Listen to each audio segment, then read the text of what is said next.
اللہ نے مضمون کی تکمیل کے لیے وَوَصَّيْنَا الْإِنسَانَ بِوَالِدَيْهِ،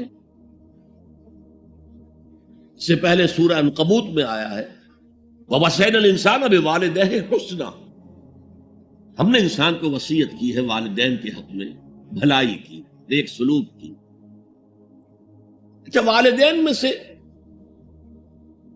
والدہ کا معاملہ والد کے مقابلے میں بہت بڑھ کر ہے۔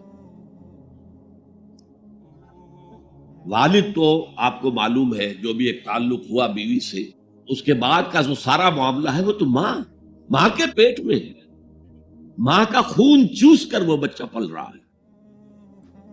حملتہ امہ وہنا علی وہن، اسے اٹھائے رکھا اس کی ماں نے کمزوری پر کمزوری جھیل کر، وفصالہ فی عامین، پھر 2 سال تک جوک کی طرح چمٹا رہا ہے اور اس کا دودھ پیتا رہا ہے، اس کی توانائی سچ کرتا رہا۔ لہذا والدہ کا حق والد کے مقابلے میں ایک حدیث نبوی کی روح سے 3 گنا ہے۔ یہ بہت اہم نقطہ ہے۔ یہ ایک حدیث میں آتا ہے کہ ایک صحابی نے حضور سے پوچھا، حضور میرے حسن سلوک کا اولین مستحق کون ہے؟ فرمایا تیری ماں۔ کہا ان کے بعد؟ فرمایا تیری ماں۔ تیسری مرتبہ پوچھا ان کے بعد؟ تیری ماں۔ چوتھی مرتبہ پوچھا تو کہا تیرا باپ۔ گویا کہ والدہ کا حق اس کی خدمت، اس کے ساتھ نرمی، کہیں اس کے دل کو ٹھیس نہ پہنچا دینا، اس لیے کہ بڑا سخت قسم کا نفسیاتی معاملہ ہوتا ہے۔ آپ کو معلوم ہے جب بچے تھے ہم تو اپنے والدین کی محبت کا مرکز تھے، ان کی ساری محبت ہم پر مرکوز تھی، ہم بھی ان کی شفقت کو مانتے تھے، محبت کرتے تھے۔ ہماری شادی ہو گئی، اولاد ہو گئی تو ہمارا ایک نیا مرکز محبت وجود میں آ گیا، بیوی سے محبت ہے، اولاد سے محبت۔ اب بوڑھے والدین کے اندر پیاس پیدا ہوئی محبت، یہی ہمارے ہاں ساس بہو کا جھگڑا جو ہے اس کی اصل بنیاد نفسیاتی ہے کہ ان کے دلوں میں پیاس۔ اب اگر ان کی دلجوئی کی جائے، ان کو وقت دیا جائے، ان کے پاس بیٹھا جائے، ان کی باتیں سنی جائے، اب تو ان کو کچھ نہ کچھ جو ہے تسکین ہوتی ہے، ورنہ ایک بڑا احساس محرومی شدید پیدا ہو جاتا ہے۔ یہی وجہ ہے کہ صرف 2 چیزیں ہیں جن کا محض دیکھنا تعظیم اور محبت کے ساتھ موجب ثواب ہے، عبادت ہے۔ خانہ کعبہ کو محض دیکھنا عبادت ہے، بیٹھ کر تعظیماً دیکھتے رہو، طواف بھی نہیں کر رہے، دیکھنا عبادت۔ اور بوڑھے والدین کو محبت بھری نگاہ سے دیکھنا عبادت۔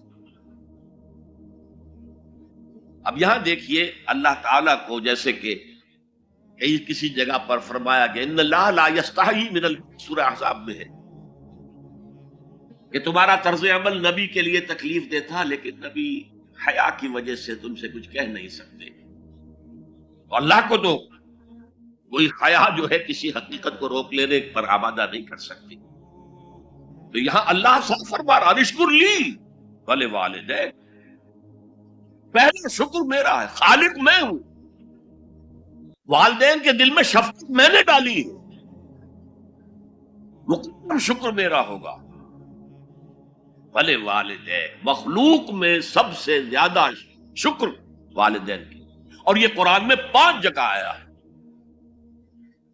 وَقَضَىٰ رَبُّكَ أَلَّا تَعْبُدُوا إِلَّا إِيَّاهُ وَبِالْوَالِدَيْنِ إِحْسَانًا، سورہ بنی اسرائیل، سورہ بقرہ میں ہے، سورہ نساء میں، ان اشکر لی ولوالدیک الی المصیر، لوٹنا تو میری طرف ہے، میں حساب لے لوں گا کہ تم نے میرا بھی شکر ادا کیا تھا یا نہیں، اور اپنے والدین کا بھی شکر ادا کیا تھا یا نہیں۔ اب دیکھیے 2 چیزیں آئیں، ایک شکر اللہ کا اور اس کا تقاضا شرک نہ ہو، ایک شکر والدین کا۔ اگر یہ دونوں چیزیں ٹکرا جائیں، کس قدر منطقی ربط ہے قرآن مجید کی آیات میں۔ والدین حکم دے رہے ہیں شرک کرو، کیا کریں؟ آپ کے علم میں ہوگا حضرت سعد ابن ابی وقاص رضی اللہ تعالی عنہ عشرہ مبشرہ میں نوجوان تھے، ایز اے ٹین ایجر ایمان لائے ہیں حضور. باپ کو فوت ہوئے عرصہ ہو گیا تھا، ماں نے بڑی محبت سے، مال بہت چھوڑ گیا تھا باپ، ناز و نام میں پالا. اب سعد ایمان لے آئے حضور. والدہ نے کہا تم نے اپنے باپ کے دین کو چھوڑ دیا، میں جان دے دوں گی اگر تم اس سے واپس نہ آئے اور اپنے مشرکانہ عقائد کو تم نے دوبارہ اختیار نہ کیا. مرن برت رکھ لیا. اب کیا بیت رہی ہوگی، کس قدر سلیم الفطرت نوجوان تھا سعد، جو نوجوانی میں حضور پر ایمان رکھا. لیکن فطرت کے اندر جو چیز مثبت تھی، والدین کا ادب، اللہ جسے اپنی طرف منسوب کر رہا ہے وہ فطرت ہے. اب یہ ٹکرا رہے ہیں، کیا کریں. آیت نازل ہوئی اور یہ آیت سورہ عنکبوت میں بھی ہے، جیسا کہ میں نے بیان کیا کہ نہیں، یہاں اگر وہ تمہیں مجبور کرے، جاہداکا کا لفظ بھی یہاں پہ نوٹ کیجئے، اگر تم سے جہاد کریں. یہ جہاد صرف مسلمان نہیں کرتا، جہاد تو کافر بھی کرتا ہے، مشرک بھی کرتا ہے. لیکن جہاد ہے، مجبور کر رہے ہیں، پریس کر رہے ہیں کہ اپنے آبائی دین میں واپس آ جائے. مصعب بن عمیر کو برہنہ مادرزاد کر کے چچا نے نکال دیا. نہایت ناز و نام میں پلا ہوا ایک نوجوان. نہرو جی کے بارے میں کہا جاتا ہے ان کے کپڑے پیرس سے سل کر آتے تھے، ان کا 200 درہم کا جوڑا شام سے تیار ہو کر آتا تھا. باپ اتنی دولت چھوڑ گیا، اور جہاں سے مصعب گزر جاتا تھا خوشبو اتنی رچی بسی ہوتی تھی ان کے لباس میں کہ پوری گلی، پورا بازار مہک جا رہا ہے. لوگ ہاں مصعب جا رہا ہے. جب ایمان لے آئے، چچا نے کہا دیکھو یہ ساری دولت تمہارے مشرک باپ کی، اب نکل جاؤ گھر سے، تمہارا کوئی حق نہیں ہے. اٹھ کر چلنے لگے تو کہا یہ کپڑے جو تمہارے جسم پر ہے وہ بھی اسی مشرک باپ کے، اتار دو. مادرزاد برہنہ ہو کر ماں کے پاس آئے، انہوں نے آنکھوں پر ہاتھ رکھے. وہ سب کیا ہوا ہے؟ کہا ماں میں موحد ہو گیا. یہ ہے توحید. موحد اپنے آپ کو سمجھنا کچھ اور ہے. زندہ قوت تھی زمانے میں یہ توحید کبھی، اور اب کیا ہے؟ فقط ایک مسئلہ علم کلام. وَإِن جَاهَدَاكَ عَلَىٰ أَن تُشْرِكَ بِي مَا لَيْسَ لَكَ بِهِ عِلْمٌ فَلَا تُطِعْهُمَا. اچھا یہ دو انداز آتے ہیں شرک کے بارے میں. مَا لَيْسَ لَكَ بِهِ علم، تمہارے پاس کوئی علم نہیں ہے ان ہستیوں کے بارے میں جن کے بارے میں کہا جاتا ہے کہ وہ خدا کی شریک ہے. عقل جو ہے یہ عقل انسانی تسلیم نہیں کرتی کہ ایک ہی ارادہ ہے، ایک ہی اسکیم ہے، ایک ہی حکمت ہے، ایک ہی پلان ہے جو پوری کائنات کو اپنے احاطے میں لیے ہوئے. یا کہا جاتا ہے ما لم ينزل به سلطانا، کسی ایسی ہستی کو شریک نہ کرو جس کے لیے اللہ نے کوئی سند نہیں اتاری. اللہ نے کہتا میرے ساتھ یہ بھی شریک ہے تو ٹھیک ہے، ہم اللہ کو سجدہ کرتے ہیں، اس کو بھی کر دیتے ہیں. جیسے کہ حضور سے کہلوایا گیا ان کان للرحمن ولد فانا اول العابدین، اگر رحمان کا کوئی بیٹا ہوتا سب سے پہلے میں عبادت کرتا اس کی. کوئی نہیں ہے، نہ بیٹا ہے نہ بیٹی ہے. قل هو اللہ احد اللہ الصمد لم یلد ولم یولد ولم یکن له کفوا احد. تو فرمایا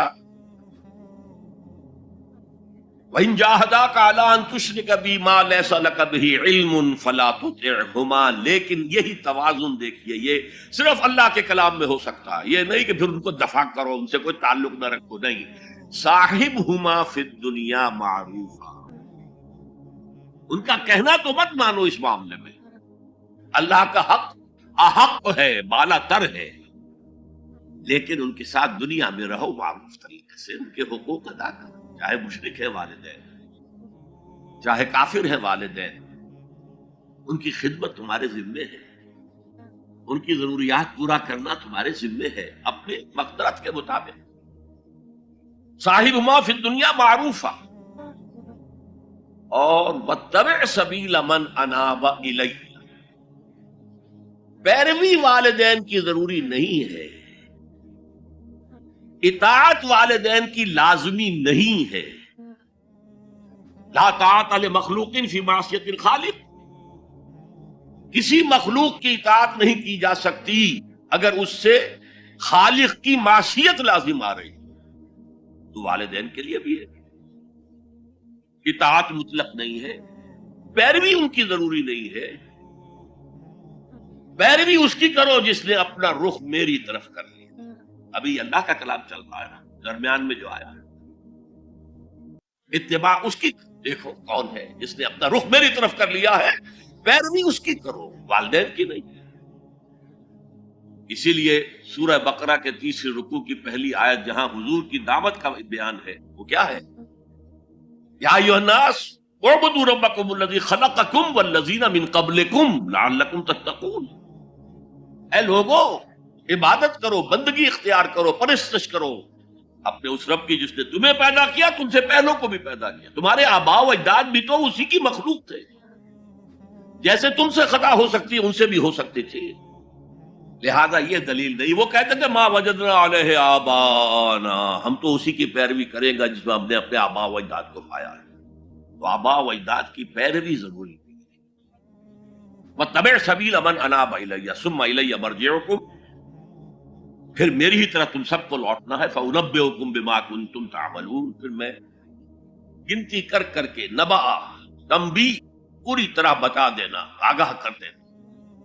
ایک تنبیہ ہے، وارن کرنا، ایک تنبیہ ہے، یہ ہے خبر دے دینا پوری طریقے سے، وضاحت کے ساتھ، نبأ سے ہے۔ فَأُنَبِّئُكُم بِمَا كُنتُمْ تَعْمَلُونَ، جو کچھ کے عمل تم کرتے